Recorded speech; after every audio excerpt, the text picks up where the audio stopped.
millionaires and losers both get their asses bailed out, and I'm stuck in the... Delivering fascinating subjects, interesting talk, and boobs and fart jokes. AD on iHeartRadio. Yeah, oh, let's go.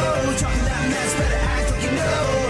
Oh, let's go tonight. Walk away, punk, yeah, bitch. That's right, I know this. You're nothing but a punk, bitch. You're nothing but a punk, bitch. So walk away, yeah, yeah.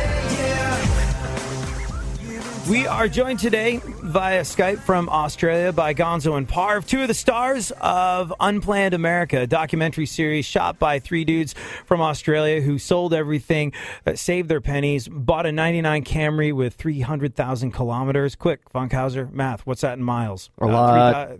A lot, yeah. Might have 300,000 kilometers on it. 300,000 miles. Yeah. Oh, really? It was Wait, something 300,000? like that, yeah. Oh, wow. That's almost an ad for the Camry in and of itself. But guys who sort of like went across America and made a very compelling documentary series called Unplanned America. It's on Netflix now. They're shooting more. How many, like, there's one series on Netflix America, but you've got one or two more in the can ready to go?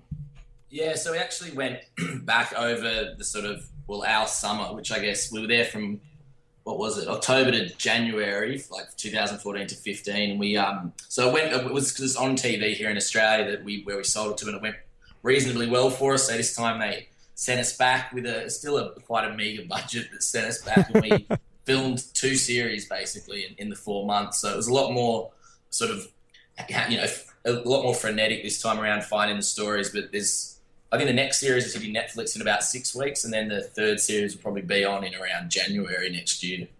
Oh, right on. So the next one in 6, I figured it would take forever to get another series on Netflix. I'm very excited about that. I now have something to look forward to. So they gave you a small budget to go make it again. Do you think part of that was like, oh, it was really great when you're like scrimping for places to stay and food to eat? We don't want to lose that vibe. Just like, here's a peanut butter sandwich. Don't eat it all at once. The bad thing is when you sell the show to a place based off the fact that you could do it so cheap, when it comes time to make the next series, they don't reach for the checkbook.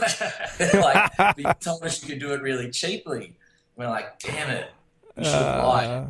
You shot yourself in the foot there. How did it work the first time you came over? Because when I first came back to America from England, I had dual nationality, so I was no problem. But I was in a band with other guys that were all English, and they had to deny that they were doing anything work-related whatsoever to be able to get into the country. Like they had guitars, and they're just like, this is just a kumbaya around the fireplace with. We're not playing shows. We're not looking for a record deal. No, none of the above. How did you deal with getting into America with your camera equipment and sort of going about shooting a documentary series? Did you get visas, or I noticed nervous laughter. I had a visa because I'd shot something in America once before when I was at MTV. So I have like a media visa which allowed me to come in and sort of shoot stuff. I think they're okay. They're not as hectic on the stuff as long as you're not trying to make, take jobs or make money from.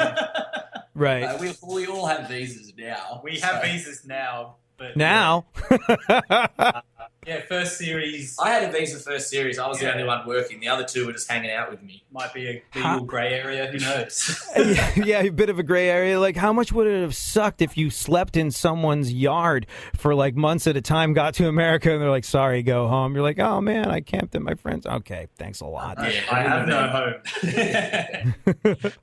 I mean, it really is a fantastic series, and I think, you know, like the spirit of enterprise that you have, I think maybe what I've been trying to get at is you guys have found a part of America that I think maybe we've lost sight of. Like, you guys came here with an incredible spirit of enterprise, and you came to this land where if you want to get something done, you kind of can. You can go talk to Kanye West managers based on email. You can get into the gathering of the juggalos and not get hatcheted by crazy, scary clowns. You can go watch porn up close and personal and even be allowed to videotape it yourself with just a little bit of gumption and some elbow grease and an internet connection. And I think a lot of people here lose sight of the fact that it's land of possibility, and you found just tremendous positivity in the people here. I think that's one of the reasons why America needs to watch this show. You came here and you just evidenced all the things that make America great that I think a lot of people that, you know, live here, it's almost like we're too close to it to see it at times.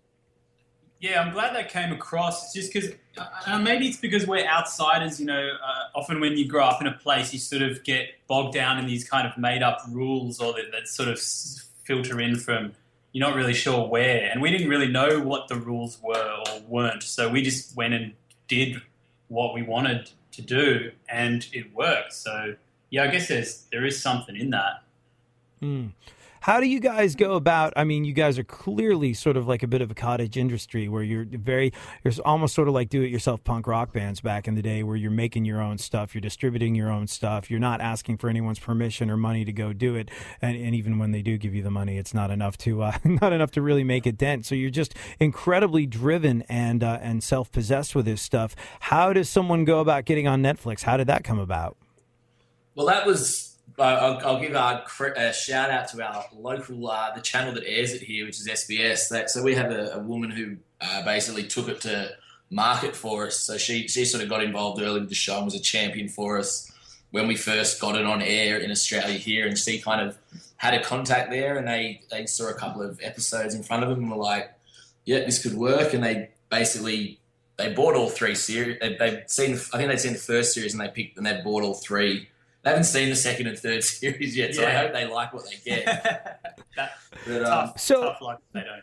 So just because it's always been a bit of an enigma ever since Netflix came out and started being a big deal. Like, what do they base your value on? Because it's not like they have ratings to go off of, but clearly they know how many times your show has been viewed. Do you know how all that works? It's more out of a curiosity thing than anything else. They just pay us like a fee to license the show for a couple of years. So we don't get like if it becomes their greatest ever rating show, we don't get a cent more, is my understanding. But so it's not rev share. I think they operate just kind of like a normal network, and that they'll license the property for a year or 2 years, and then they can play it on their platform. Gotcha. You should have held out for the next 2 series. You gave them all at once. You have no negotiating room left, which means you have to go off and make more television. Any plans to take this over different parts of the world? Yeah, I mean, we're I guess we'll see what happens after the 3rd series. We've still got to edit that and see how it all goes. I don't know. We kind of taking it day by day. The next 6 months will be editing, and then, 4 months. So we've always talked about that, unplanned South America or unplanned Europe, or even if you just got real specific with it, you could do every country. You could do unplanned England, unplanned Italy. It's kind of endless possibilities. But in saying that, we feel like we haven't really even scratched the surface of America, to be honest. Right. Even with the 3 series, there's still so much more, and things we want to look into that we didn't get a chance to last time. So just as easily could do another couple of series in America, I think. Well, like I said, the series is brilliant, and I think Americans should watch it because I think it shows an aspect of America that maybe we've lost sight of somewhere along the way. And, that sense of possibility that you guys came here with, and you then proceeded to get the job done, and you found positivity everywhere you looked. It was really, really inspiring. If you guys at one point had an option to come here and live here, you've traveled around extensively, a lot more than a lot of people in America. Do you have a place where you think you'd want to live?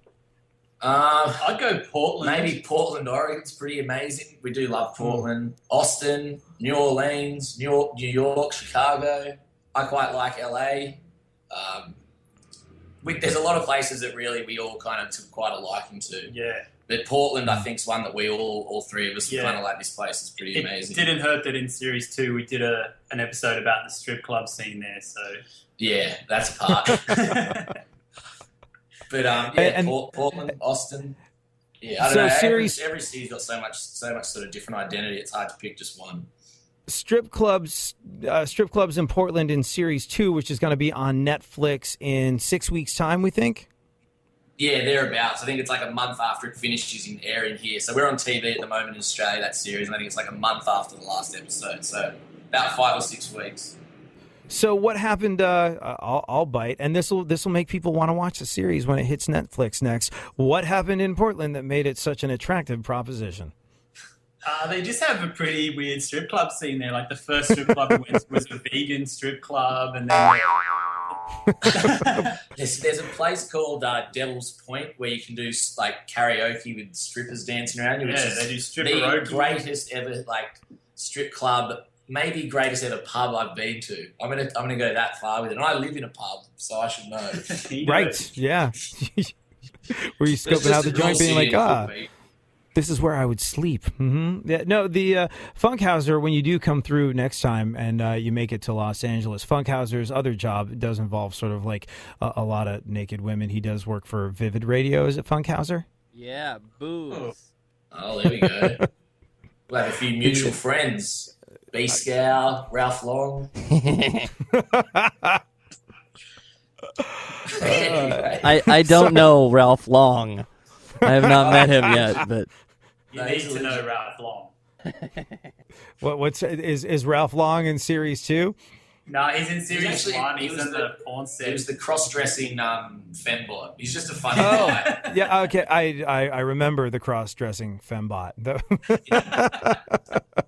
He's just a real character. Yeah. So if people want to hit you up on Twitter and whatnot, what's the best way to get a hold of you? Because here's the thing, most series that you watch on Netflix, you can't just email or tweet people and they'll get like straight the hell back to you. But you guys will, so how can folks do that?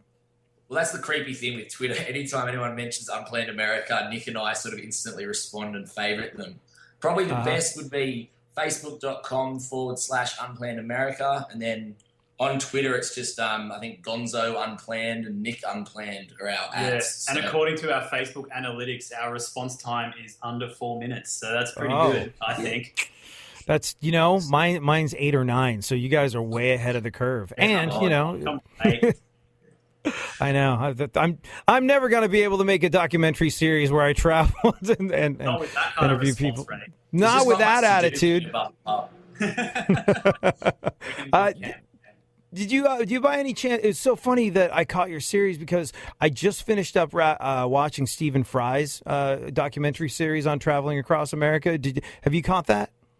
I've seen some of his stuff. I think he's a fair bit more highbrow than us, probably. Stephen Fry, but he's excellent. I'm a fan of his work. I haven't seen too much of it though.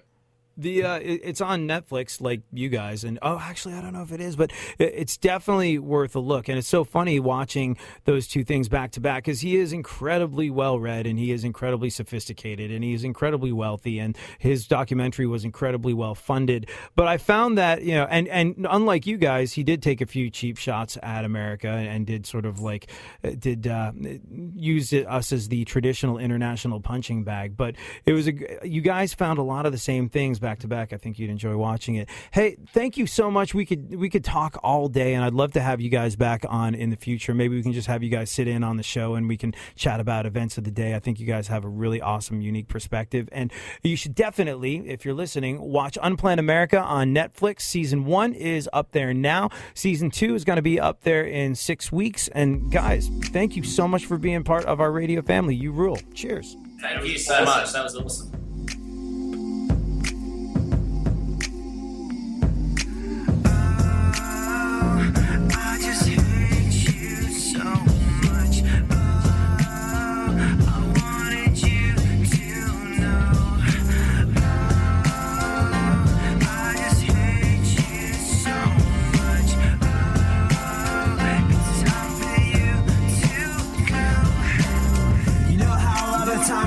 It's cool to turn the other cheek and give people the benefit of the doubt even when they don't deserve it. And sometimes you feel good about yourself for being the better person and doing that. Well, this is not one of those times. I don't think you realize what's on my mind. I've been too nice for way too long. I think I want you to know just what is going on. So bite me, you're a bag of suck. Every second I'm around you, I put down to